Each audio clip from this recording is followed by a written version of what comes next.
Hello duelists, and welcome back to TierZero Games channel. It is Jesse Cotton and I am back to give you guys some more wisdom, specifically this time how to build a budget shark deck profile. I will show you guys the deck that I've been using to keep it nice and cheap with sharks, as well as I'll go to locals and give you guys a commentary as I play round by round with my shark deck. It's a super cool strategy revolving around water rank 4 XYZs that reminds me somewhat of YuGiOh, yet plays at the same time very differently. Before we get into the deck profile, TierZero and myself would like to show our appreciation to all of you guys. We wanted to start off this year with a bang, where throughout the video 5 codes will be hidden, where the first person to use each code will be awarded a $25 gift card for the website. Furthermore, if you'd like to get your hands on the exact same deck that I'm going to show off in this video, then in TierZero there will be a special bundle with a link in the description below where you can get most of the cards that I've used right here. And remember, if you use the code Jesse5, you will get 5% off on your purchase. Okay, so with the topic of today being sharks, let's get into the deck profile. If you aren't familiar with sharks, it is going to be an XYZ based deck, and the entire extra deck is pretty much all water XYZs. Now, as for the sharks, there are 3 sharks that I consider more important than anything else. I guess 2 being even more important than the others. And these are like your Rhizole monsters, Abyss Shark and Surfacing Big Jaws, which I guess is not a shark. These are both extenders from the hand that are premium because not only do they summon themselves, but they give you something else on top of it. Abyss Shark says that if you control only water monsters with a minimum of 1, you can special summon it from the hand and then add a level 3, 4, or 5 fish from your deck. As well as, if it's being used for the XYZ summon of a number monster, it counts as a level 3 or 4. So this can be used to still make rank 4 plays, even though itself is level 5. Surfacing Big Jaws is similar. However, instead of requiring you to control water monsters, this one is usable when you activate a spell card in the turn. If a spell card is used, you can special summon it, and then in a new chain, so unlike Abyss Shark, which is all one effect, when it's summoned, including if normal summoned, you can add any shark from your deck to your hand. So this can add Abyss Shark, which is really important, or your other sharks, which are obviously still good as well. And unlike the Abyss Shark, this one can be treated as a level 3 or 5 for any water, not just for numbers, so there are some cool plays you can do with it, and being a natural level 4 means it sets up your Bahamut Shark very effectively. And then the other shark that I play 3 of is Buzzsaw Shark. And that is you can target another water on the field, or itself included, and then special summon a fish from the deck with the same level, different name, and then its effects are negated, or can't activate its effects, which is important because you can get any fish, make rank 4. Sets it up perfectly, and this deck has a lot of recursion from the graveyard, so if you get a fish like XYZ Remora or Big Jaws, you can usually add it back to your hand later on in the turn to set up some powerful plays. First up is Exceed Remora, which is not actually a shark, but if you know anything about nature, they attach themselves to sharks. As well as this looks more like a hammerhead than a Remora, but I'm just a nerd, so ignore me.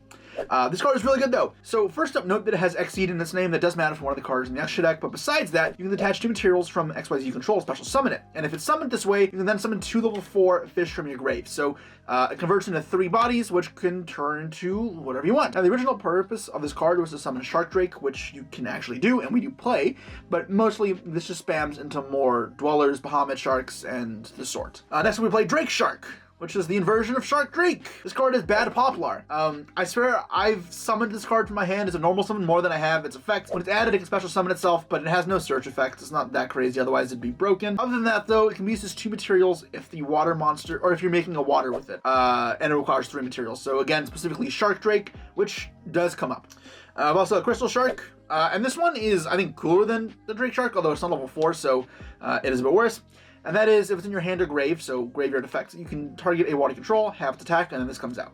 So this can be used for Exceed summons, as well as using a number monster, or making a number monster. It can be treated as level 4 or 3, so it kind of goes with Abyss Shark into Kragan, which is a number monster. And then lastly, we're playing Armored Shark, which does count as an Exceed armor card, so you can add it off of the Torpedo Fortress. It has 2 effects, and honestly, neither are too important.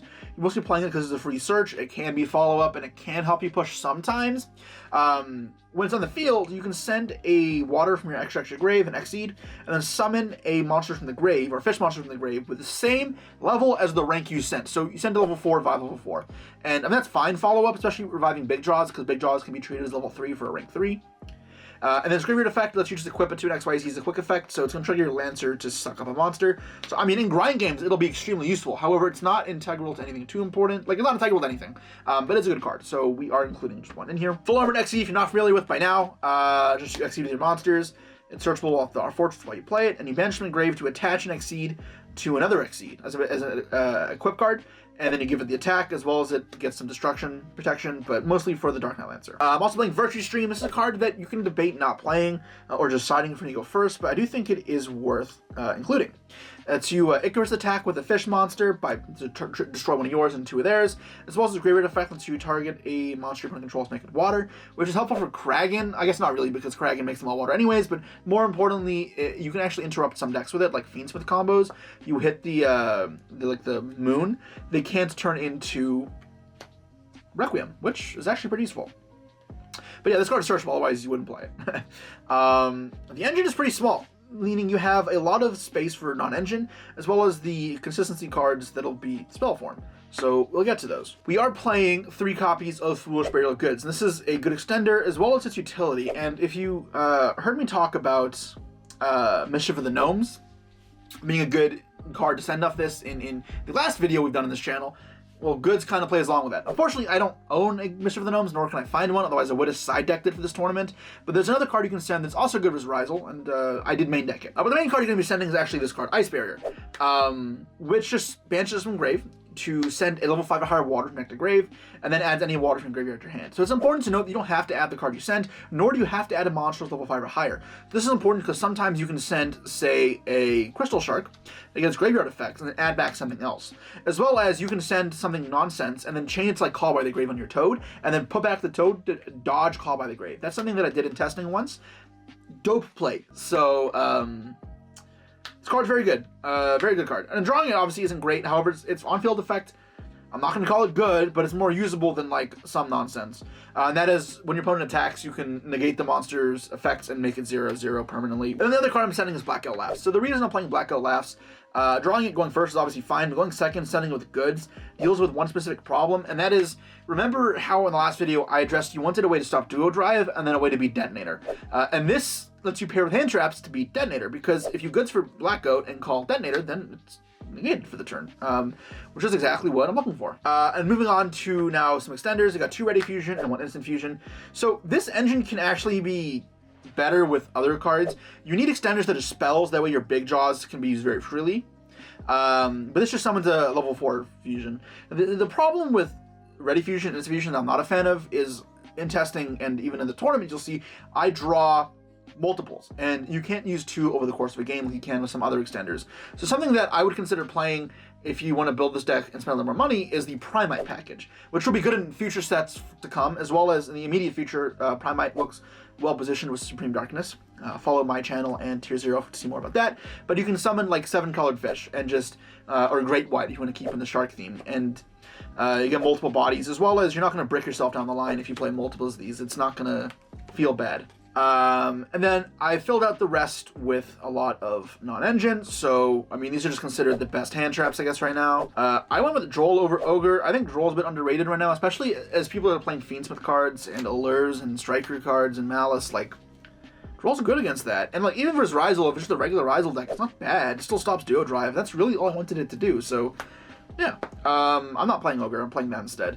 And then you need something to deal with the Detonator again, so just Droplet. And Droplet's also good on this deck because you have fair bit of graveyard effects. You can just dump off this from hand, or spells. You like Ready Fusion Chain Droplet is pretty high value, so yeah. And then lastly, Call by the Grave, and then Pots.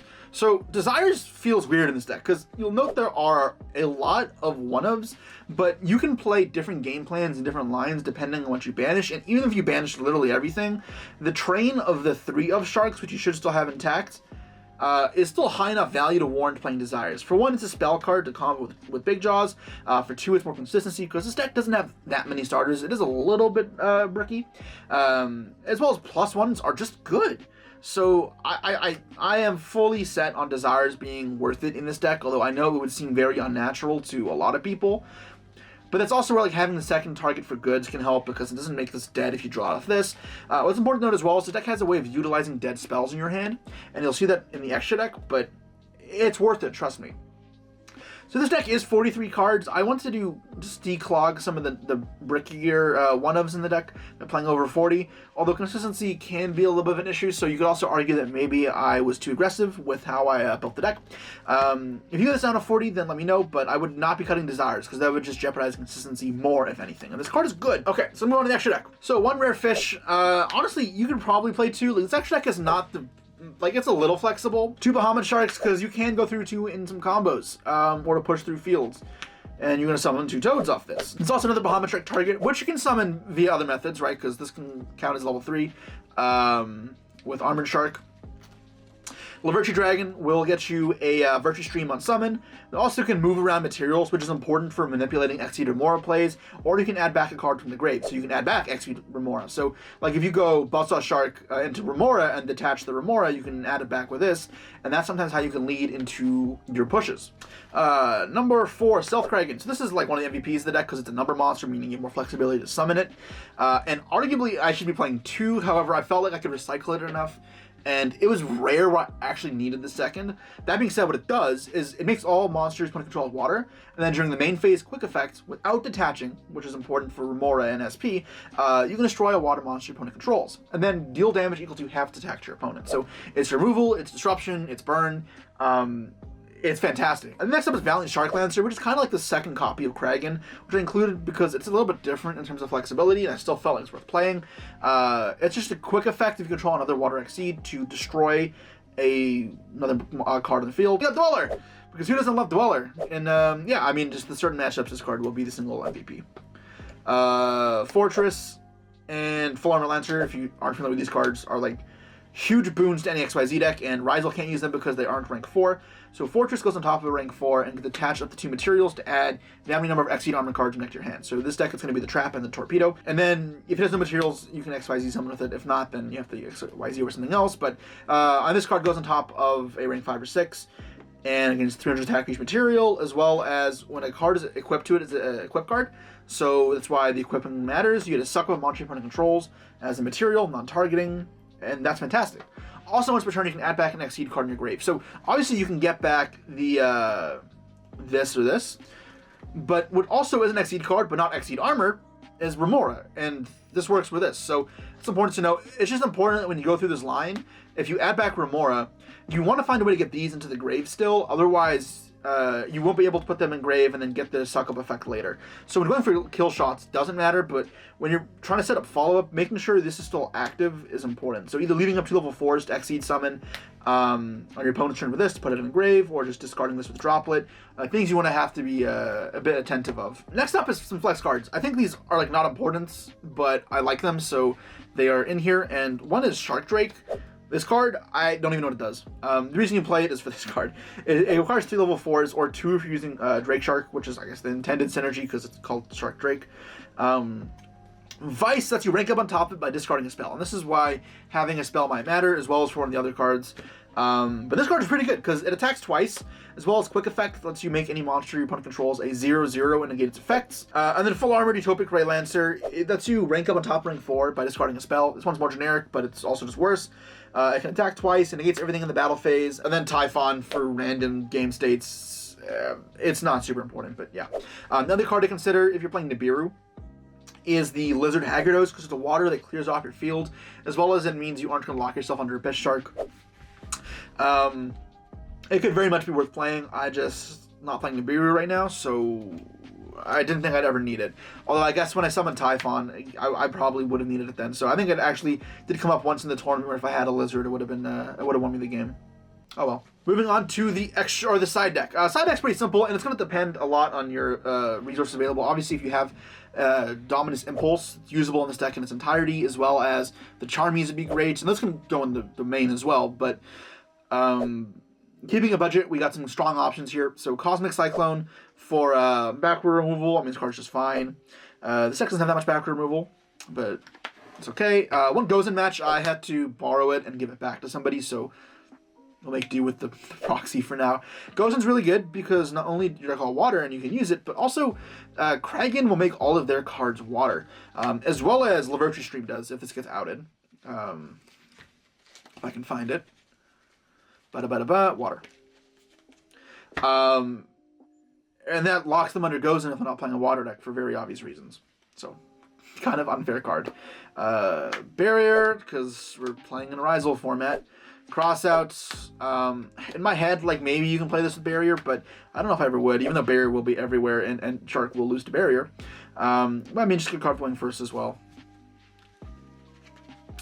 Shifters. So Shifter seems weird because this deck has a lot of graveyard synergy, but at the same time, if you get Shifter, this deck can still go Crag and Pass as well as get follow-up. So it's follow-up plus disruption and pressure, which is good enough under Shifter, especially versus many decks that crumble entirely under Shifter. So I do think that playing Shifter is worth it, as well as if you Shifter on their turn and your turn is next, you make Toad, like Bahamut Toad. The Toad can't be that turn. When it goes back to your opponent, it can. So I do think it is worth playing this card.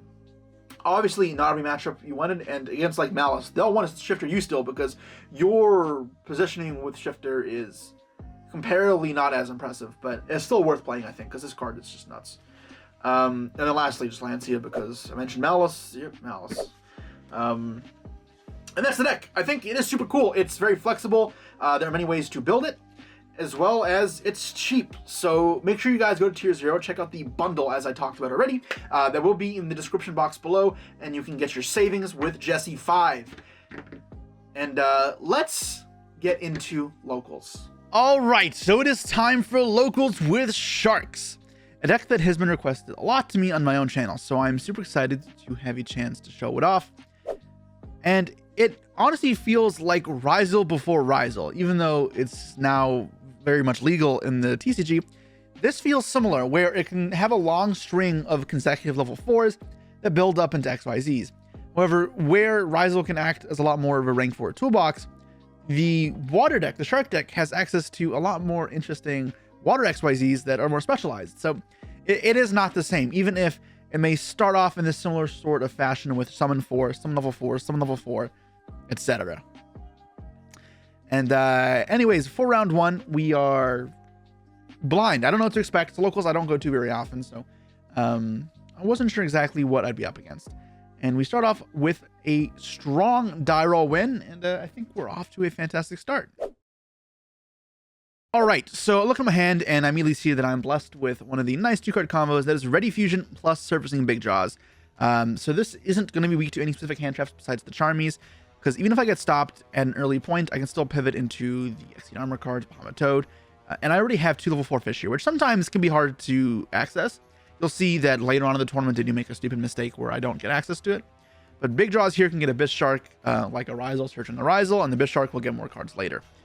And from here, it is super easy just to go into Bahamut Shark Toad and do all that sort of stuff. So first things first, let's see for hand trap, see what else he has. So I use Bahamut Shark's effect and it resolves. So Toad hits the field, and now I'm safe into Nibiru, and I can be a lot more aggressive. I'll follow it up with Exceed Armor Fortress, get a Search 2, get the Armored Shark and the what's it called? Exceed Armor Universe. And from this point, I feel incredibly comfortable. Like, this deck is really strong when it gets to this position, because you're going to have incredible amount of follow-up, a lot of disruption, and a lot of board presence as well.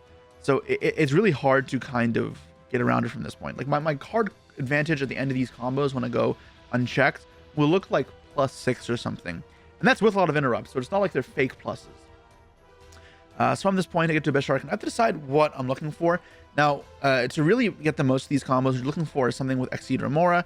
You can obviously do the other way of doing it and go for Buzzsaw Shark. Buzzsaw Shark for XYZ Remora, and then add it back. And then there's 2 ways to add back XYZ Remora, or 2 easy ways. There's a third way with Toad, but it's kind of not simple. And that is to add it with, what's it called? Add it with Lavertu's Dragon, or you add it with Exceed the Divine Lancer, the rank 7. I can't remember its name. And I decided to go Crystal Shark here because I want to use my normal summon on the Torpedo Shark, and that way I get access to Lavertu and get the pop there. Now, I'm not sure if this is the best play. Now, truthfully, it had been a while since I built this deck. I built this deck pre Anaheim, and when my account got hacked, I could not, film. So I held off. and had to reapproach this deck afterwards. So I'm not sure if this is the best way going about it. I think XC Remora probably would have been a better line with like Buzzsaw Shark. It's not always the easiest to navigate in terms of what the best line is, but this is still fine because this gets me to Lavirtue Dragon, add Lavirtue Stream, and then gets me follow-up. Because it feels nice to get to use everything to its max value, and if you don't get to use the Torpedo Shark immediately, then it sucks. It doesn't feel good. But obviously it's not like hugely important. So I get back to Big Jaws, so I have good follow-up here still. Even if I use the Torpedo Shark, you're always ending on something. And there's also the Toad, so yeah, I'm really not concerned. Desire's last is pretty simple. I think I also had Prosperity here. I just want the +1s. I already full comboed, so there's nothing I'm worried about banishing. I have both armor cards. I have Crystal Shark as well. Actually, Remora would be the only card I actually care about, but even then, like, this point in the game, it shouldn't matter. So one thing that's important here, you'll notice me not doing throughout the entire tournament that other people do, is they use the Exceed Armor Trap immediately to rank up into the rank 7. I don't know why they do that. I think holding it's better because it plays around cards like Dark Luna more. Ultimate Slayer a lot better if you just hold. I'm not sure what the upside is to shotgunning it. Yes, you get it in the grave immediately, but it being in the grave one chain link later when you need to use it isn't usually going to be a problem. And it was at Kaiju here, and I'm like, holy shit, I'm actually going to lose to Kaiju evenly. I'll lose, but I'm gonna suffer against it. So I back off Toad, and I'm like, all right, well, now it gets dicey. Thankfully, the Droll should still be enough, and I will keep one Interrupt. So I think I decide to keep the Armor Lancer because it alone puts up like a crazy amount of damage, and still will be interrupts as well. It's going to be constant flow of interrupts with the Torpedo and the Shark in the grave as well. It will mean losing Kraken though, because those are kind of the two things I have to deliberate between keeping and not keeping. So here I'm kind of lamenting the fact that you Droplet and these cards just obviously aren't activatable. I'm at like 16 banished face down card, which is kind of funny, but obviously I'm still in a 5 position. He's under Droll. He's many cards down. I still have the interrupts. I have more hand traps. I followed with Big Jaws in hand. I have Crystal Shark in the grave as well. I'm by no means in a bad spot. It's just not insta win like it maybe was before. He sets when it passes. So now I kind of just need to make sure that I'm not going to blunder the game into a back row or into Nibiru. So I want to find as few summons as possible to both maintain disruption and pressure. So because I have the Torpedo Shark and Grave, I'm not going to be upset if I use the trap to equip to Lancer. This will give it more attack, meaning I can pressure lethal easier. But in a normal circumstance, that would mean if he lives, like if he I don't know how it, the Bestial maybe. If he lives, then I lose the interrupt. But because I still have the equip in the on the opponent's turn with the Torpedo Shark, that wouldn't actually be a concern. And yeah, I think I do Drake Shark here actually. So I have a cool play with Drake Shark where I can normal the Drake Shark and then revive Crystal Shark and go for the Shark Drake Vice, which attacks twice, and it means that I actually present like 12,000 damage. Meaning if there's a blocker, I'm still fine. As well as this is under 5 summons, so it can't be Nibiru'd. And also, if there's like multiple bodies to stay alive, then I maintain another form of interruption. So I think I like this line a lot. I'm just double checking to make sure that it all works and that it does if I need to. Like another Shark Drake Vice attacks twice. I wasn't sure if it only attacks monsters though, so that's what I was double checking for as well. But it works. It works. Everything works out the way I want it to. So fantastic. And I get to just go for the push. So here you can see summon 1, 2, 3, discard a spell, discard Prosperity. Not a card I need here. It does mean that Big Jaws wouldn't be live now if this gets stopped. But I don't think it's going to be a problem, right? I'm pushing here with a lot of pressure and disruption to boot. So yeah. Game number 1 ends in victory for us. Very nice showing off Shark going first, and that's even while being played truthfully suboptimally. This deck's lines are very cool, and I never really practice like combos with just specific pairings, largely because I think like learning a deck naturally is a better way of playing the game and understanding your deck for the future, because otherwise you don't actually grow as a player. You don't grow within the confines of the deck. So and you'll still win all these games anyways. So yeah, don't expect spreadsheet stuff from me. Okay, so heading into game 2 now, the question is going to be how to side deck versus Black Wings. We did get to see what it was thanks to the Small World. And I think just Shifter is the best bet for going second, and that's really all I want to have going for me, as well as cards like Droplets, Droll, and any hand traps, right? Because if you're not familiar with Black Wings, it's essentially just a modern age combo deck where someone's like a ton of shit you just can't deal with. Game 2 starts with Small World, revealing a random Blackwing I just don't know the name of. And he's going to get access to Simoon here, being one of the better cards. I'm lucky enough to draw Droll and Lockbird, so I slam it down. And usually that ends the turn, but I'm met with Callby, so that sucks. And now, if I recall, the rest of my hand here is not great. I do Shark Drake and Exceed Remora and Buzzsaw Shark. So I have 3 normal summons, even though the other 2 aren't really normal summons. You normal summon them a lot in this deck. And I have Droplets. So Droplets really my only saving grace, and I have to have more cards to discard, and then cards I can really like, then the cards to negate, right? And if I know this deck, it's gonna end on like 3 cards I want to negate, which technically is good enough. But then they're gonna still have the negate in hand and the pop and grave, which is more than I can deal with. So I'm gonna hopefully draw Pot of Desires here, or like a ready fusion, instant fusion type card is the only chance of survival. Desires to be the best because it can let me draw into like Big Jaws or Abyss Shark. Other than that, though, it's gonna be really hard. Ironically, I see him putting in defense mode has Glare. Not a problem I had before, but he goes through the combo, and I'm just gonna sit back and watch. Now, I know it doesn't really matter if what I like me talking about speculating what to draw here to win doesn't really matter, but it's an important skill to have and build, even if it doesn't matter spots like this. It's not going to change your draw, because in grind games you want to set yourself up for success, and this means making decisions during games that may be atypical for your normal line, but they set you up for a top deck that's necessary for you to win the game. So understanding what you need to win from certain positions is an important skill set in Yu-Gi-Oh that must be developed if you want to get better. And this is just a good practice at it, right? And also, it's going to let me know that if I draw a card that's not Desires or a powerful spell card, then it's probably not going to be enough anyways. And I'm going to have to pivot game plan to relying on my opponent making a mistake, which is also a game plan that happens a bunch, and you have to be familiar with navigating, making things confusing for your opponent. And that's where playing rogue decks like Shark, a deck that's not too common, is nice, because people don't know what the cards do, and sometimes you can get them on that fact. Anyways, we're approaching the end here of the combo, and we see 2 of these Blackwing Assault Dragons up. So these are essentially burn 700 for each monster effect I use, but also after the 4th one, it gives the ability to nuke the entire field. It's their last-ditch effort, but something I still wouldn't do. They summon a tower. They also need a spotter. They have a trap that lets them synchro. At this point, I wasn't sure if they played the level 8 synchro from like Raging Battle that nukes the field like from 15 years ago, but they do. As well as he'll have the discard that's in the gate and the card engrave that banishes the pop. So it really is a lot. Like, the Blackwing board is not to be underestimated. It's good. And here I'm just verifying that I'm familiar with everything, because cards often have hidden abilities, and you just want to make sure you aren't setting yourself up for failure.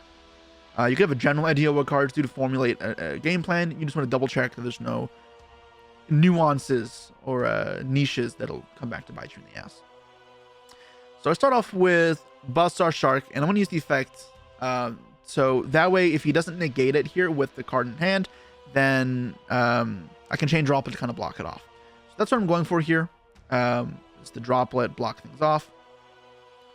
And he uses Dispotter to negate. And that does help me, because now that it cleans off the Dispotter, and I get to dodge the card in his hand. And if I get to Bahamut Shark and that needs to negate instead, then I can still go into Exceed Armor stuff.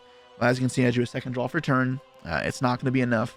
So even though I managed to bypass this one interrupt here and give myself a little bit better of a chance, it's still never going to be enough. So he's thinking for a second here how to respond. Even through the pop and the grave and the negate, I should just be dead.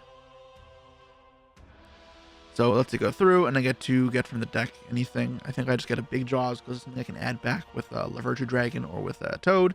I think anything else doesn't make sense, and I hope I don't grab anything else. Usually you also get Execute more off this, though given that I already drew it, that wouldn't make sense.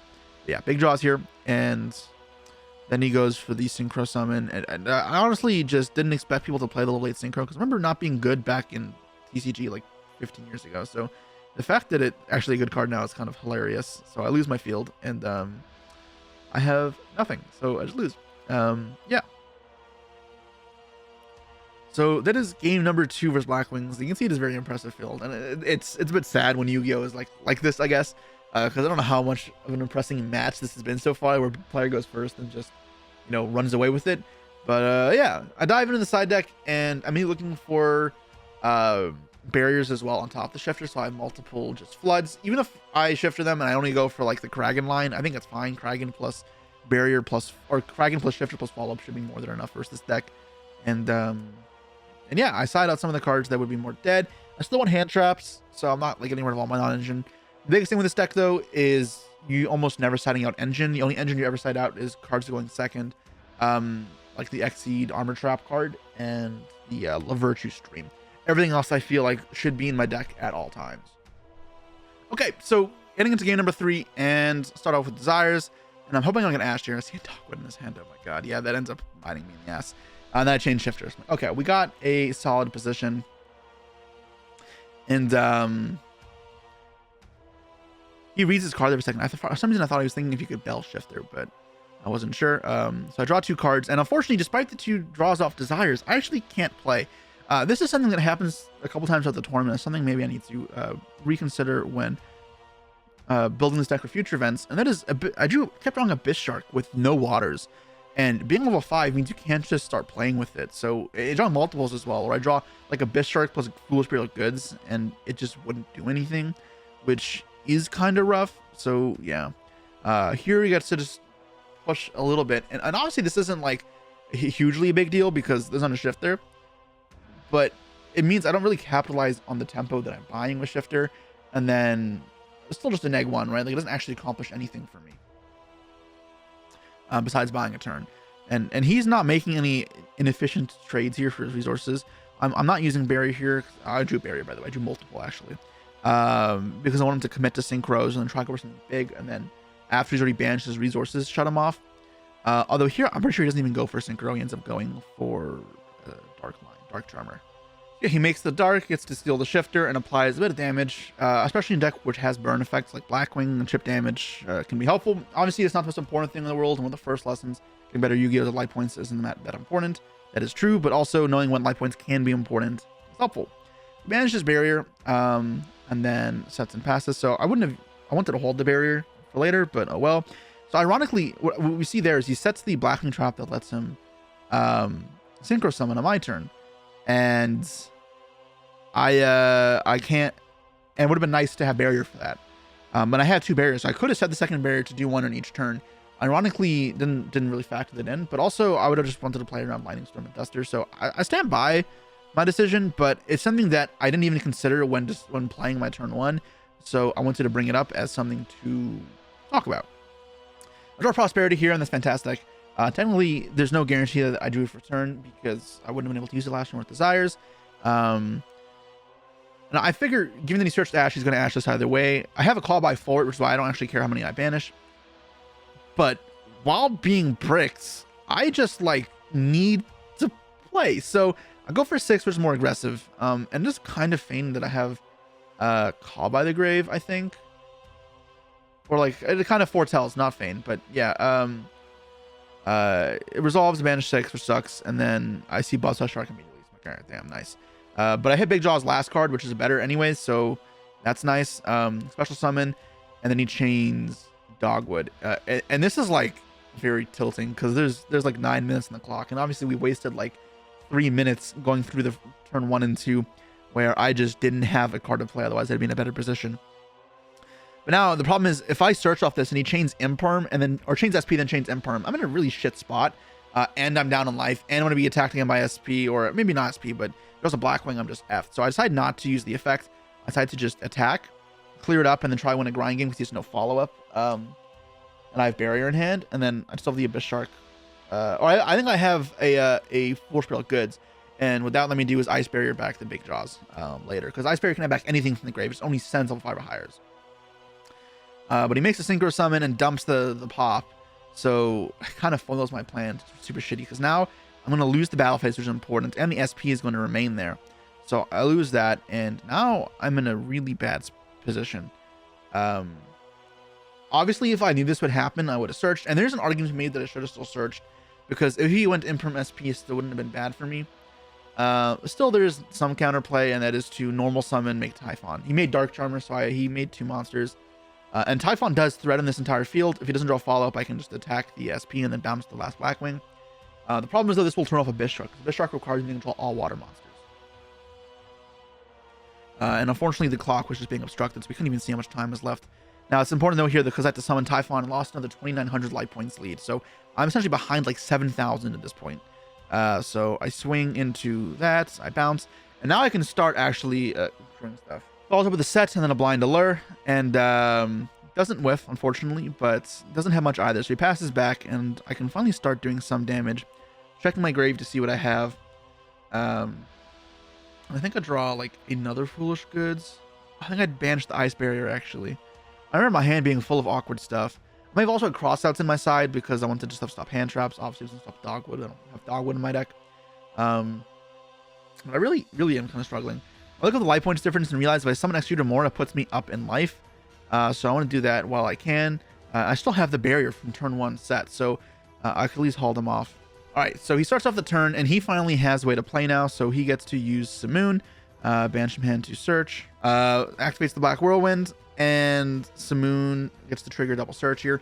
Now, this is kind of rough for me because now my only win condition is really in time, and he can attack over the Exceed more to swing him back. I'm only up like 150 at this point, so it's not really that convenient for me.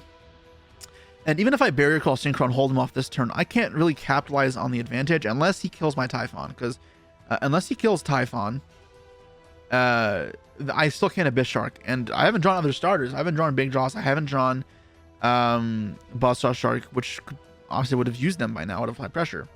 He uses the Vatu, and Barrier shuts him off. Attacks with Exceed Remora, and then uses Super Poly in the battle phase to fuse off both for a Starving Venom, which I just can't believe is in his deck, and then yeah, I lose the time, and well, I'm just dead there actually. Alas, that means round 1 we've lost the Blackwings. Not really how I expect to start off turn 1, but you know, it goes like that. So move on to the next round. Before we move on to the next round, just a reminder, if you're liking this deck in action, you can get it for yourself in the link below with my deck as a special bundle on the TierZero website. And with that said, let's return to the video. All right, round number 2, and I'm in the 0-1 bracket, so I'm not feeling great. However, the locals is somewhat competitive, so at 0-1, I'm still not facing Rogue. I mean, Blackwing was the most Rogue deck I could actually play all day. Nor some Trudea, so Centur-Ion. Now, this deck is pretty weak if you hit the earliest things you can, so Veiling Trudea or Primera is good. Some decks you want to hold stuff for, Centur-Ion is not one of them. And you can see here, he's already deliberating like a lot on what to do because he doesn't really have a good option from this point. He summons Druid Swarm, and this is ass. Like, this sucks. It makes SP. I mean, it's a locals. Probably knew I was on Sharks, knew the Druid Swarm did nothing, and just made SP instead and passed. I started my turn with Foolish Goods, get a Send Connect to Grave, and I think I drew the Ice Barrier here for Tarn, which I was remarking about in the video. This being kind of unfortunate. So I do Black Goat instead, which is still fine. I'm happy I included it in the deck because it meant a couple times it had multiple Foolish Goods. It wasn't completely dead. Especially the Big Jaws, and debating here if I want to search. So if he goes Veiler SP, it is kind of annoying, but he just goes SP, so it's fine. Now, there's also an argument for me using Black Goat to stop the SP there. I don't think it was worth it, but in retrospect, I think maybe I should have, because Veiler SP, he doesn't know, and I don't think he would have done this, but it's still risky. Is again, if he cuts off the Big Jaws, I don't have a normal summonable water for my Abyss Shark in hand. Now, as well here, I'm thinking for a second, because I met with a decision. If I use Buzzsaw Shark here and get Ogred, I lose on the spot. If I go Abyss Shark and then use Buzzsaw Shark, I can lose the Nibiru on before I get the Toad. So I kind of have to choose. Do I lose to Ogre or do I lose to the Toad? Now, normally, if you just Buzzsaw Shark with Abyss Shark, you can do play around both. But because I used Big Jaws first, I've actually used 5 summons by the time I get to Bahamut. And that would be a problem. See, this summoned 4 here. Abyss Shark would have been 5. Bahamut Shark gets Veilered, so I'm glad that Veiler was used there. And it means there was no Ogre, so I'm happy. I mean, Nibiru is more popular than Ogre right now, although it's not really that guaranteed, because both are around similar play rates, in my opinion. I got to add 2, and at this point, I'm comfortable. Like, okay, we've established, like, I'm playing through stuff pretty well, and unless there's Nibiru, I'm fine. But, yeah. So, obviously, Veiler Nibiru would have hurt me either way. Nothing I could have done about that. So here I use Abyss Shark and get to keep going through. Now I have the ability to go either for Exceed Remora or Crystal Shark or Shark Drake. Oh no, I can't do Exceed Remora because I need one more extender, right? Big Jaws would have survived, but I could have got Exceed Remora. I get the Crystal Shark and get to go for rank 4. I go Kraken here. I'm not sure if Kraken was better than the what's it called? Where do I mess up here? I have... What did I summon off? Oh, this is what I was talking about in round 1, where I said I didn't set up level 4s in the grave for me to use Exceedamora's effect, because I summoned the Buzzsaw Shark off Exceedamora and the big jaws is banished. I couldn't use Exceedamora's effect to revive. I ended up throwing lethal here, which is bad. If I got Shark Drake instead of Crystal Shark, this would have worked. But me just being dumb, and I get punished. I could have also made Shark Drake Vice instead with Dark Drake. Yeah, I mean, bad gameplay for me here. This game was not, especially because I made the Lancer as well, and added back to the more to go for lethal. It means that now my XC cards that I searched aren't activatable, and if I can't put them in the grave, I don't get the suck up effect. Oh no, it is activatable. Okay, but SP comes back, so it is still activatable, the XC armor, so it's not that big of a deal. Still, I'm focusing on the wrong thing. But yeah, either way, I missed lethal, which is not excusing the bad plays. I mean, I'm not trying to excuse the bad plays, and yeah, we end up here. No Primera and adds Bonds. I have Droll, which isn't great versus this deck, but it's still fine. It means no Legation to break through the field, which can be important, as well as can't use Auxilla later. So both those Centur-Ion synchros kind of suck, and until you develop either one of those, Crimson Dragon's not a threat. So Bonds gets in place back, and then he gets to summon out TierZero. And here I'm like, okay, let me think. So he can't synchro here. Now there's a world where I'm supposed to just let him synchro, because under Droll it really doesn't accomplish much. But in my head, I wanted to just clear off these bodies now. So I use the effect to pop up the Kraken. Now Kraken makes all his cards water, so if he chains SP, then nothing will be water, nothing will be popped. That's what he does, and that's what I want him to do, because I want the SP off the field. Because the SP off the field, then I can use the rank up off of the what's it called? The trap, and chill that way. Let the rank up now, put it in the grave, and then I can use the attach effect. Lancer suck up. Now there's nothing great to XYZ here for, because I used the Stealth Kraken. If I had gone for Shark Drake instead, or I went for Valiant Lancer instead, like the other rank 5 that's a quick effect pop, it would have been better. So again, just I think foresight on my end. Obviously I expected the game to be over, so that's my excuse, but no excuses. I get to still suck up though, and then I black out the TierZero, so I leave him on pretty much nothing. Now I knew there were no standards last turn because he didn't play past the Veiler, so anything like Emblem Oath or stand up Centur-Ion, he would have had to have drawn for turn. And I think he did draw stand up for turn, so he's going to be able to play through this. Now I think when he activated stand up, I should have used Dweller. I don't have really a reason not to. I kind of just assumed there's like no graveyard effects. I'd wait for a Druid for him to be played, but if he discarded a card, it would have been bad for me. Like, I don't know what we discarded. I don't even know. What draws a card when discarded? I'm not sure, but still, I mean, no reason to not play on graveyard effects. I had no downside, as well as Bonds. Summons Autry, so we can still access level 12 synchro, but again, it doesn't really matter. And I already mentioned to you guys I have Ice Barrier face down, so I actually don't care if he summons something that attacks. Geisha can't pop either because it's roll, so I'm really not in a bad spot still, despite all my mismanagement of this board state. A game that, if played perfectly, should have been over or completely won control of long ago. He Bonds, gets the reset. The thing, I'm like, oh, God, it's another waste of a card. Obviously can't use it this turn, but now the Legatia does threaten a synchro on my turn if he doesn't attack into the Ice Barrier. Although I'm not sure if you're supposed to predict Ice Barriers there. I didn't send it off goods. Me not noting it exists. He read it, clearly didn't know it had an effect, and yeah, he just has nothing. So this point in the game is just over, because my guy is like 6,000 attack, plays it out. So obviously I know damn well this game is super cooked. All I do is gotta go battle phase, and I'm just double checking to make sure I'm not missing anything. But I'm like, yeah, no, this is just dead. So he summons TierZero, and I'm like, all right, just attack. Like I missed lethal last turn. I had 6,000 damage. Even if there wasn't, this was always gonna be game. And we're proceeding to game 2 now. So versus Centur-Ion, Droll is pretty bad. So Droll is a card I'm taking out in my deck here, and then I'm putting Cosmics instead, because Cosmic can help you fight through the field. The field, if you have cards like Cosmic, isn't too impressive, although you still need non-engine to break through Centur-Ion. This deck will not be able to break through Centur-Ion field otherwise, because you know the Blazar is insane, and then a Phalanx usually as well, both of which are pretty strong. And then obviously backing up with hand traps oftentimes as well.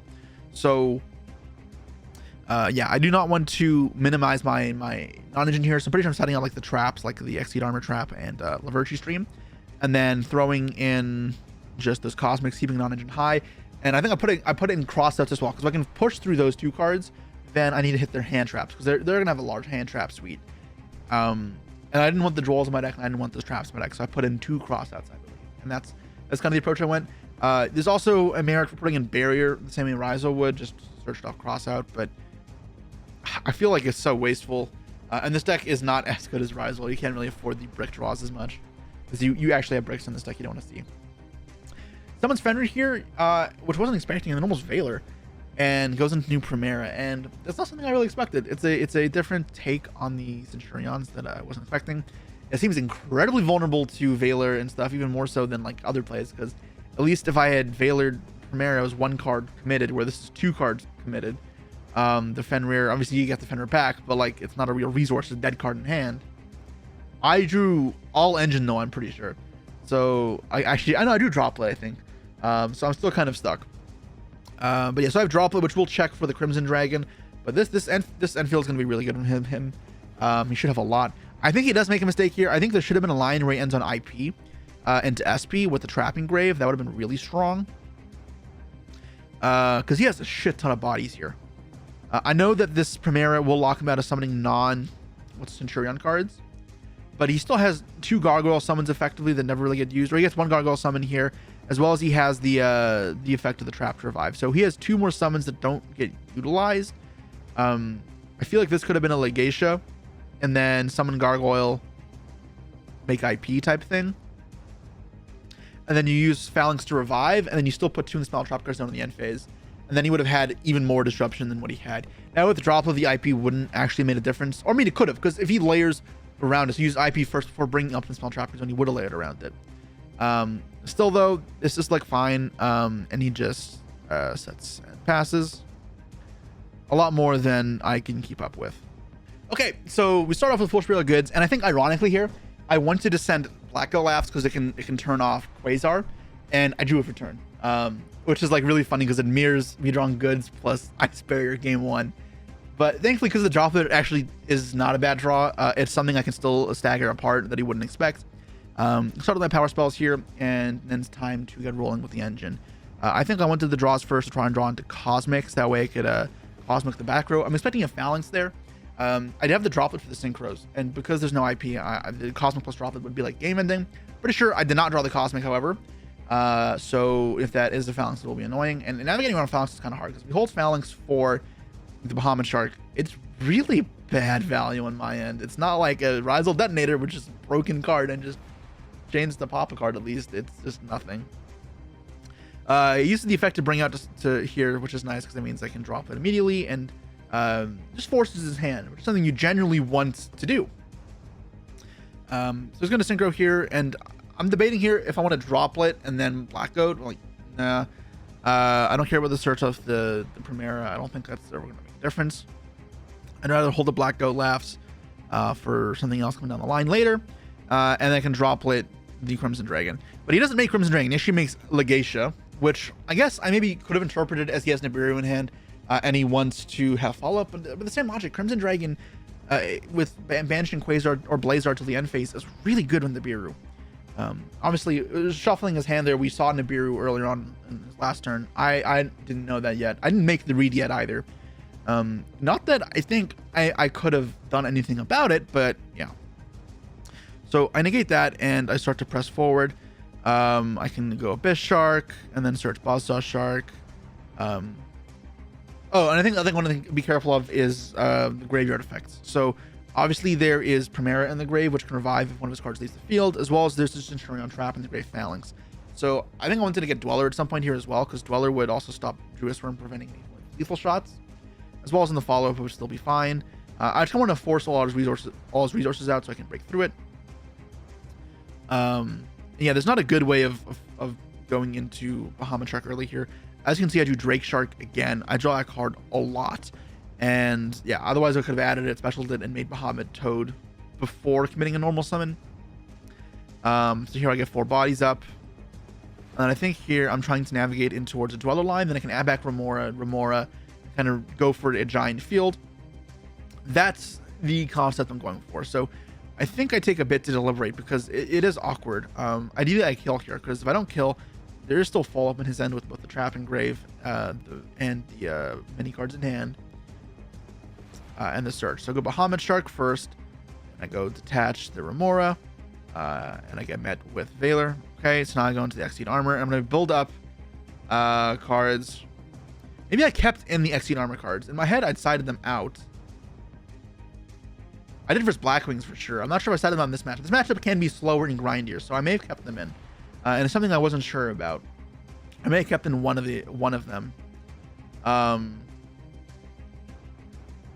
I think the thing is here, I want to get access to the Lancer. That way I can add back Remora and then make powerful plays. Oh, no, I add back Remora with Ice Bear. That's what I do. So I get to send Crystal Shark to add back Remora. That's how I do this. Because now I can make the Valiant Lancer, which is a rank 5. So it can rank up on top of that for the other Lancer, the Dark Knight Lancer. I need to learn these names. It gives me a pop, and then it'll give me a lot of things. But I was trying to see if I can make Dweller first here, because if I pop and then he revives the Premier Synchro, it's annoying because it has a protection effect from battle as well. So kind of just going through everything slow because it's not that convenient of a situation.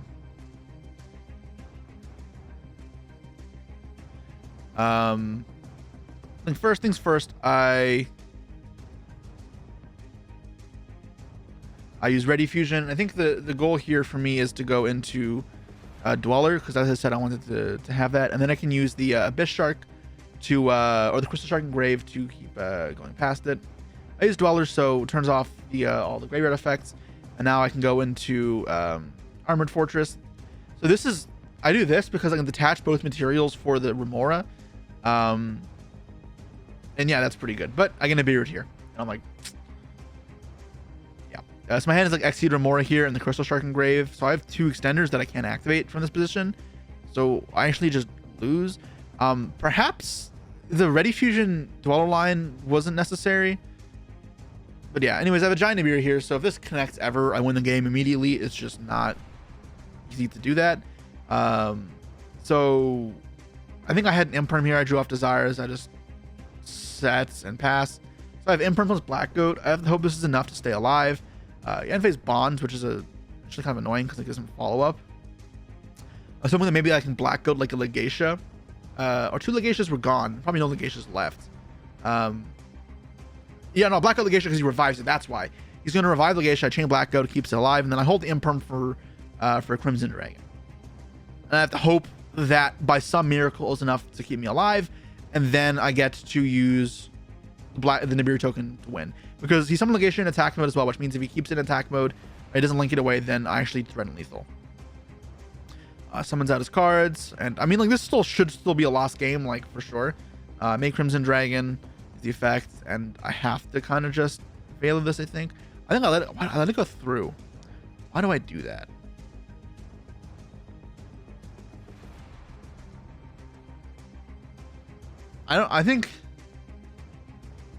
I'm not sure what I was hoping for, to be honest.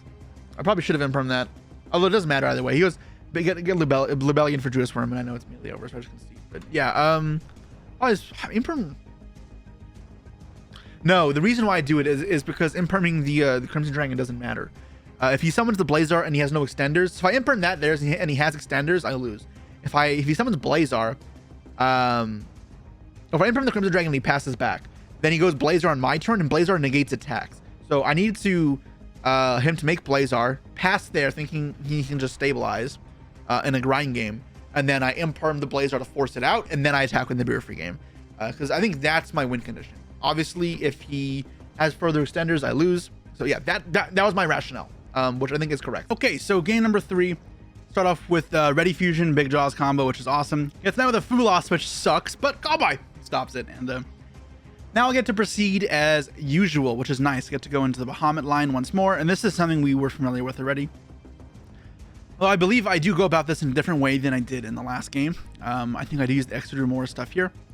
I searched twice with Exceed Armor Fortress, and this card is so criminal.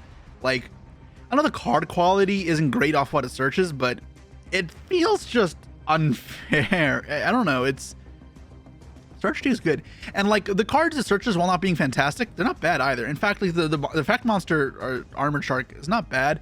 I do wish this deck had more normal summon extenders, that way I could use the Armored Shark as my normal summon in the combos, but it feels weird to do that over Buzzsaw Shark. So I overlay here for... Oh, no. Okay, so I do something different this time. What I'm doing here is... Remember, I just saw my hand. I have 2 Cosmic Cyclones. That's what I have. So I realized my only way of losing this game is Nibiru from this point. Because with the Valor and Bahamut Shark, I'm not going to have a way to beating it. So, no Toad, obviously. So what I'm doing here is I want to just back up the Cosmics with some simple disruption and some pressure, as well as follow-up to win the game. But we start off with an Ultimate Slayer sending Aggregator, targeting my Armor Fortress. And then you see here, it literally comes up why I hold the trap. I get to just rank up. Ultimate Slayer says you can't respond to that monster, so I get to dodge this incredibly easily. He has to negate a card though, so he can still negate the Lancer, but then the Kraken lives. He negates the Kraken instead, and then Imperms. So okay, he has both anyways, but he still traded 2 for 2 in terms of cards, and I still have my back row, which is why I'm chilling.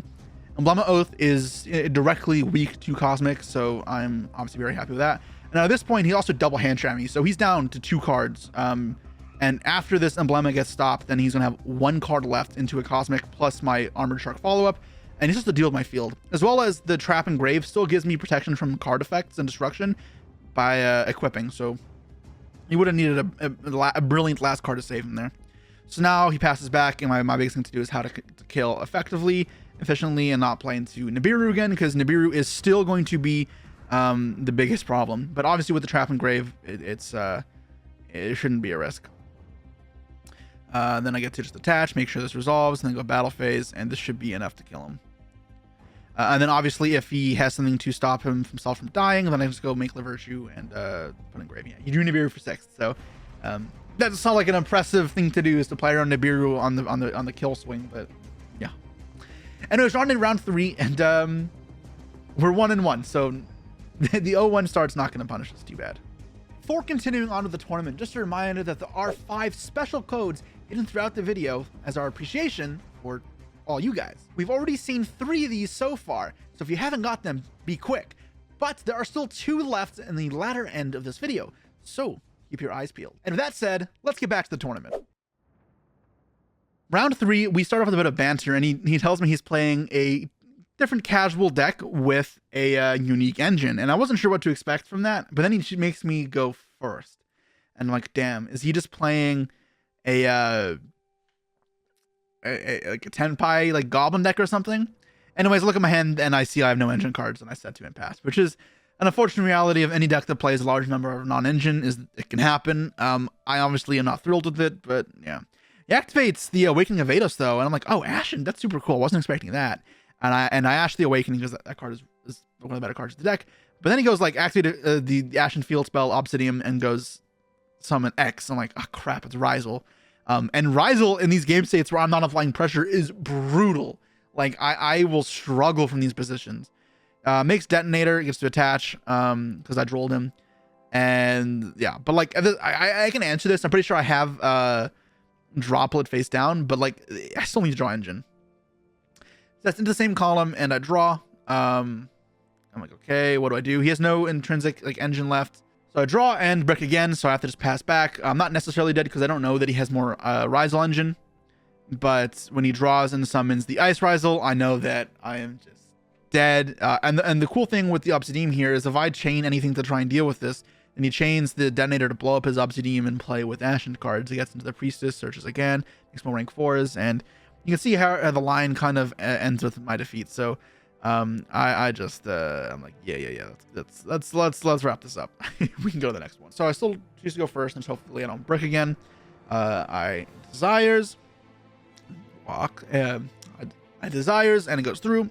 Check my banish pile, and it is weird. You have a lot of 1-ofs in this deck. You don't really want to banish, but you can also function without them. So like, I think Desire still is totally worth it, even if it may not seem super classical. And as you can see, a Super Poly and Ultimate Slayer in my opponent's hand there. They are on a board breaker approach. So my job here is to build as big a board as possible, and I have to try to figure out the way to do that given the bricks that I banished. Now, ideally here, you don't desires to lead, you do it afterwards to draw non-engine, but spoiler alert, I had no engine again until I used desires. I'm gonna draw 2 Buzzsaw Sharks off this. Actually, I think my hand was like double Crossout, double Buzzsaw Shark, and something else. I don't remember what the last 2 cards were. Yeah, so I think I have to do this. So I use La Virtue to add back, and then I get to search. And I only had 1 target anyways for the Armor Fortress. I banished the Torpedo, which is fine.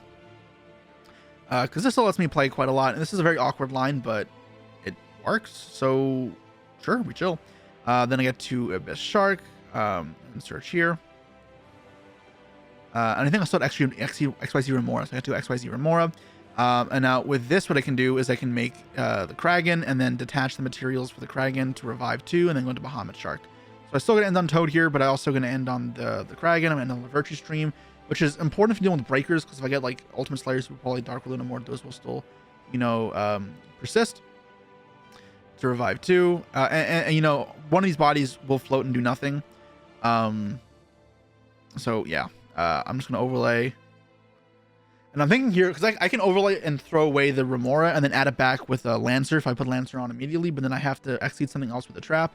The other thing I can do with the trap is discard a Crossout and turn the Kraken into, or the Bahamut Shark into a shitty-ass Utopic Lancer, the one that Rizal sometimes plays. But no, I just set 4 pass, and like I don't need the Remora back in my hand. I have Toad, I have enough follow-up. So I'm chilling here, and I mean, you can look at this, like I'm up like 11 cards. It's really quite a lot. Activator comes down, spin back Toad. Okay, this is going to be like evenly again, because that would really suck. But if it's just monster removal, then I can cope. And he gets Kraken and then follows it up with a Super Poly. And this kind of worried me because he makes Mud Dragon here. It's level 4. It also stops my targeting, and it would deal with the Lancer. But he gets rid of the 2 Sea Serpents for Garura, which actually is fine for me because I could keep my Disruption still. Normal's Ice, and I think I let this one resolve, and then I can pop both monsters he summons afterwards. And the important thing here is if I keep the Garura on field, then as well, if he summons X, then he can't search, because X says he has to control only level 4 monsters, or maybe only Rizals. One of those 2. I think it's only level 4 rank 4s. But yeah, swords for X, or swords for Ice? Okay, yeah, sure. And I just, I target his 2 cards, and I was, wait, that's the wrong card I flipped up, but yeah, I pop both. I still have interrupts here, so I'm still like not overly concerned about the situation happening. Summons X Rizal, and I can't search. So I can't do anything there. Uses, I think, Ice Effect to summon itself out, and then from here I'm like, all right, let me just clean this up. Make the Lancer, get to suck up 1, leave him with nothing, and he just concedes. And I mean, like, from this point, yeah, it's over. And I still had more on top of that as well. No harm, no foul. Easy win there. He starts off and he's lamenting his hand a little bit there. Goes for a set 2 impasse. But my hand, I remember also not being great. I get hit with a Shifter. And Shifter is a card that I play, but I think every time I got Shifter to this tournament, my hand was like really awkward. Oh, I remember what it was. My hand was Valor, Call by Foolish Burial Goods. Like, what the hell? Like, if you shift me, I can't even use my Valors or my Call Buys. So, like, I'm wondering, am I supposed to Valor this so that I can use my... Or am I supposed to Call Buy this so I can use Valor? I'm like, this is so bad. It's so bad. I think I decided I'd better off holding off and not doing that. And hopefully he doesn't draw specifically a Rizal card off the top. And X Rizal would have been not that good, too. I just can't even summon it. But so I just set 2 impasse. Just Bonfire, 6 Ice. God damn it. But sometimes it'd be like that, you know. I'm looking at my 2 Valors in hand, like, yep, this is great. I think also Blacko laughs, which is ironic because also needs to go to the graveyard. And yeah, so I think my hand was somewhat playable, but wasn't great, and the Shifter kind of turned it off. He goes Detonator and just swings for 3, and then Obsidian impasse. Okay. So here I'm at with an interesting choice. What I can do here is actually goods. Now, important to note, I had 2 Foolish Burial Goods. I drew another one for turn, obviously.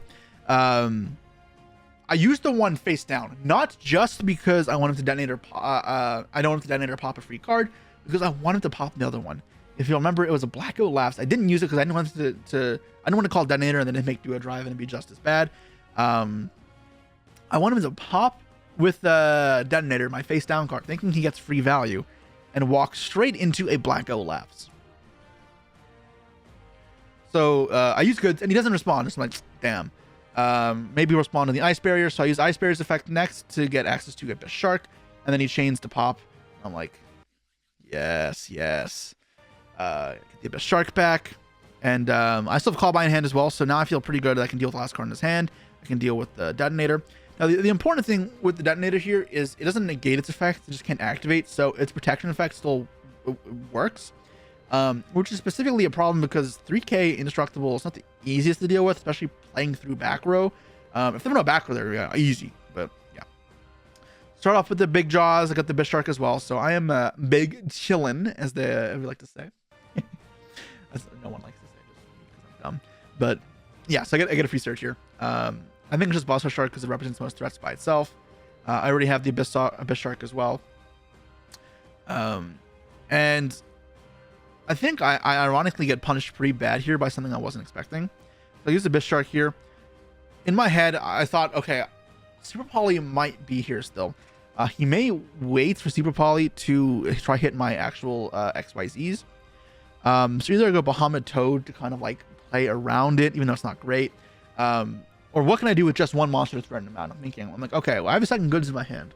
Giving it in the hand actually pays off because I can make the Shark Drake Vice here, which can't be super polyed because he doesn't have a water. And negates effect, so it would turn off their ability to protect itself with the Rizal. And it does a lot of damage because it attacks twice, it makes this guy 0. So it put up a shit ton of damage, put into 0 cards, as well as it being interrupt on the backswing. And if it got impermed, it also wouldn't be a big deal because its attack would be bigger than the detonator. And it can use the damage step, so it really beats Imperm. But then he Plasma Halls me, and I'm like, shit, Plasma Hall was really not what I played around. And I kind of just wasted an extra body. So now this Balsa Shark is way too vulnerable. Plugin doesn't do anything, thankfully, so I'm not worried about plugin. It drives ice, and I'm just like, I don't get what that does. I have Call by, so I could stop it, but I don't. And he gets just detach one from the deck. So I'm thinking, how do I navigate this now from this really awkward position? Because I need to clear the field and deal with the back row. And I need to deal with this follow-up. So I make Bahamut Shark. I use the effects. And I think, do I want to go for Toad? Or do I want to go for La Virtue Stream? Now, I think I kept Virtue Stream in my deck because I expected it could make me go first. You know, that he is a... He did make me go first game 1. As well as lets me add back SU Remora, make a Fortress, and then keep kind of pushing my plays. But I end up deciding it's too kind of shit into the further disruption. As well as Toad is just good for navigating this board state as well. And I decide, okay, what I need to do here is I need to go for Toad and then go for the Armor Fortress line, set up the trap face down. And then in the main phase, I'm going to activate the trap to rank up to try and suck up the detonator. And when detonator's effect is activated, I have to use 2 effect veilers on it. I have 2, so it's a luxury I can afford, but not ideal. Still, I think that should deal with everything, and then as well leave me a little bit of interruption for his last few cards in hand.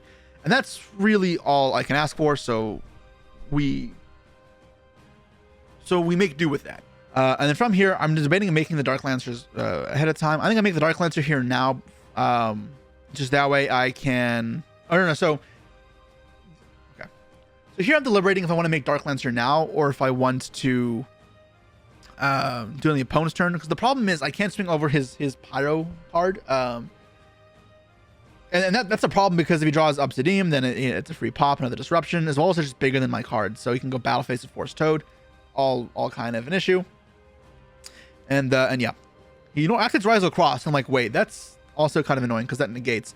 So I chain the effect to rank up. And he lets me go through, and I'm like, okay, well, I need to force this detonator so I can have it negated now. So I'm like, all right, let me just failure this in response. And if he chains, I'll Toad, and then if he veilers, and then if he chains again, I'll veiler again. So I go, okay, I'm just thinking here, a veiler. Really got to force the action here.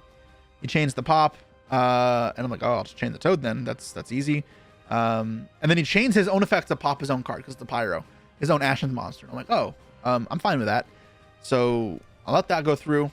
and I don't get to steal it, which is okay, but I get to rank up. So I still have one interrupt here, as well as now without a Rise XYZ on the field, the cross doesn't do any like disruption. It's just a draw. As well, because he still has an Ashen monster, he's actually locked out of X, and he has X, so the X doesn't work. He tries to negate the Lancer. I call by the Aggregator. He can't search those, so he is in a pretty bad spot. His last kind of option will be to draw off cross. See, here he tries to go for link play, and then it's like, wait, no, let me just draw first, which, you know, is the correct play. All right, so he draws a card, see what miracle he can get. He draws Vados, or Awakening, which is a good card. It does lock him into Pyros, though, so now I don't have to worry about the X check for the turn. He has to play Obsidian, and thankfully he's already popped as well with the, what's it called? So it's not like a huge threat. Pops the Obsidian special from deck. And I can now get the suck up effect when he summons Priestess here. Oh, he summons not Priestess, summons Spearhead. I expected Priestess to search and threaten a rank 4, like Detonator, I think, is Pyro still. So Spearhead does do that, but also can threaten a bounce. So instead, I'm like, all right, you know what? Let me just equip the Toad, so I have the follow up, and then suck up the Spearhead, so it's not a problem. And it's kind of the same dilemma as before. His battle phase attack Vados, but you know, the Exceed armor protects it. And then to add back a water, so I just add back a Bishark. And at this point, I've toaded twice, so I have a Bishark and big draws in hand. In the game, it should just be over. As you remember, I still have Foolish Bale of Goods in hand. I never got to discard for Shark Drake Vice last turn, so I just have all I need in the world to kind of run with it. And yeah, game should just be over in moments notice. I'm just kind of going through the motions now to put up lethal. Ironically, here you see me good for Foolish Bale of Goods. I already used all of my cards that have graveyard effects, so it's kind of just all I can do. But the reason to use it there is to have a spell being used for what's it called? Big Jaws. Yeah, you can see I'm just kind of styling here. This is like just sharks popping off. You have to do all the cool stuff, to do all the add backs. Yeah, I mean, he's dead. I can't attack with the Toad, obviously. But, I mean, with the Bahamut, but not a big deal. All right, so we move on 2-1. We got one round left in the tournament. Goal is always to go X1, have a topping record, and we get prizing. And we only got one round left, so I'm feeling pretty good. All right, so we're headed into round number 4. And I'll preface this with this round cuts off halfway through, so I will narrate the actions or the events afterwards. I lose the roll, I think, or I win the roll. I think I win the roll and get shifted, which is like a bit weird. Oh, this is so frustrating again. I think I again had Full Spiral Goods in my hand. I had Ready Fusion plus Goods. I'm like, bueno. And I get shifted. And I'm like, God damn it, Shifter's not supposed to be good against this deck. But yeah, I still have a Crag in play, so I go for a very simplistic line. Just Goods, or Ready Fusion. Now, in the Malice deck, obviously he gets hindered to 0 by Shifter, so it still makes sense for him to play Shifter in his deck. I think where like Rizal should not be shiftering me because it turns off some of his own cards. The Mouse deck definitely should. So he summons I summon Crystal Shark here, and I go for Kragan. And I have to hope that the one pop will kind of suffice. And we go for my good friend Stealth Kragan. Pop and burn. Get to set one and pass and throw it over. So at this point, I don't know that it's Malice yet. There's no guarantee. The summon of the Druid Swarm does become pretty apparent though that this is a Malice deck, which is rough because ideally you need more disruption to deal with Malice, and negations like Veil and Imperm low in this matchup, so me having that Imperm face down shouldn't really do the most. Kragan is going to do the heavy lifting. If he just goes to like battle phase first and deals with the Kragan, or threatens to kill the Kragan, I have to use the Kragan. I'm kind of effed if he has Engine. Field Spell activation is rough as well because I can't interact with that. I go Kragan to pop. Kragan doesn't target here, which is important, so he lets it resolve, but then chains the trap. I'm like, okay, it's fine. Just in the future, it targets. He thought that nothing was a water at first, which is also wrong, but yeah. But after we establish that, okay, I'll pop the Druid Swarm, I guess, not a big deal. It's not going to send because Shifter. And it's still not the worst position for me because he doesn't actually have that many extenders. He can still normal summon, but it's not that great. He uses Allure, and Allure is now significantly worse because he hasn't normal summon and still going to have all these bodies. So now he gets to set another trap. But this still isn't that awkward, right? Because you can't access the other one so easily, the Dormouse, which wouldn't let him banish the Chesty Cat and kind of reestablish everything. Because if he gets the trap that summons from the banish pile, he has to banish one from field in order to activate it, and this wouldn't come back. So it all kind of is actually low value, and his bodies are diminishing relatively fast. And even just looking at his hand, it looks kind of clunky and awkward. Like the striker cards are good, but this is the problem as well. Striker cards aren't perfectly aligned in this position. They don't look that great either. And obviously the second shifter is unloaded for me. I'll have freedom to play and I'll be fine. I don't actually have a water in hand. So I need a water to pair with the goods, but yeah. I brings back the Dormouse effect. At this point, he'll have to kind of invest everything he has into making the white binders. So I actually can just go get there just with the Imperm, I think. Oh no, we can't even make it here. Yeah, no. So he goes for SP instead to clean up the field. It just looks so unimpressive, the deck. He doesn't have another mouse card, so he doesn't get the draw 2. Makes SP, forgets to go into Lingrebo, so we just revert it and go back. Not a big deal. His intentions were clear, so I have no problem, especially in a local setting we're trying to learn. SP, banish. All right, cool. I think if I had Imperm here, I may have Impermed actually, just because if you change the tag out, then Kragan doesn't need graveyard, or doesn't need materials, and I needed a water in play for my goods. He searches and passes, and I think ironically I can't actually play, or could I play? I can't remember. I think I could have played if I'm doing. No, play here. I don't remember if I can. I don't remember if I have another water. I sent Blackout Lapse, which is typically a bad sign. And I think I may have just passed here because Blackout Lapse does kind of deal with White Binder. It's not great though. So I pass here, and the end phase uses the one special from the deck, TV11 I think it's called. It's important that he can't use that monster's effect, and I double check here if he can't use that monster's effect this turn or while it's face up on the field. So I think here I have Veiler, so I can Veiler White Binder if he goes White Binder, but he makes a play that I think is just way worse, and he makes the Lizard Haggardos, which isn't on summon effect. So instead what I get to do is just Blackout Laughs, and I call it, and now he can't activate it. So he's greatly just diminished his ability to play, and yeah. This is where second SP could be kind of cool because you get to play around this. I don't know how much it matters. Then he exits the lure. Okay, draw 2, and he banishes a Druid Worm. Everyone blind to luring versus me is crazy, and they never miss. It's crazy. And he gets to banish the Chessie. Chessie, thankfully, not the biggest deal. He does have all the names in rotation now, but it's fine. Makes White Binder, and this will turn on everything. Or no, it doesn't. He doesn't have a graveyard, but it threatens to reset the trap, which is still a problem. I just Veiler it, so that's not going to be a problem. It is Dormouse as well, so it actually is a problem. Yeah, no, I can't let that go. It does turn back on everything. So I buy myself a turn here, and I need to know Engine, but it's not over yet. I do know that there's a Widow Anchor face down, so I have to be a little careful, but he doesn't have 3 spells yet. The 2 allures putting him at 2 spells is kind of toxic, though, because now he is 1 spell away from reclaiming or stealing my monster. So you here I use the goods again. Yeah, I think I had double goods Veiler into Shifter, which is so troll. It's actually just so troll. Sent Ice Barrier this time. I think for turn I did draw Big Jaws, which was fantastic of a draw. So special summon Search, and he lets it go. Oh, he imperms it. Okay, no, so I just did Bishark then. So I know Widow Anchor, and then I don't know the last one. Now, we saw in his hand he has Book of Eclipse, and that will be pretty good against me. I get a Bishark out, which is nice because it dodges Shark Cannon if that was one of his past back rows. And Final Striker Engine, assuming what is Pack's deck, then I know it's a card that could be there. I do a Bishark for Buzzsaw Shark. That way I can pressure with these 2, and then Buzzsaw Shark can be follow-up. Ideally, I make the Lancer here because I got the quick effect pop to deal with the White Binder, which I need to get off the field. But he just Book of Eclipse. I'm like, well, I can't beat that.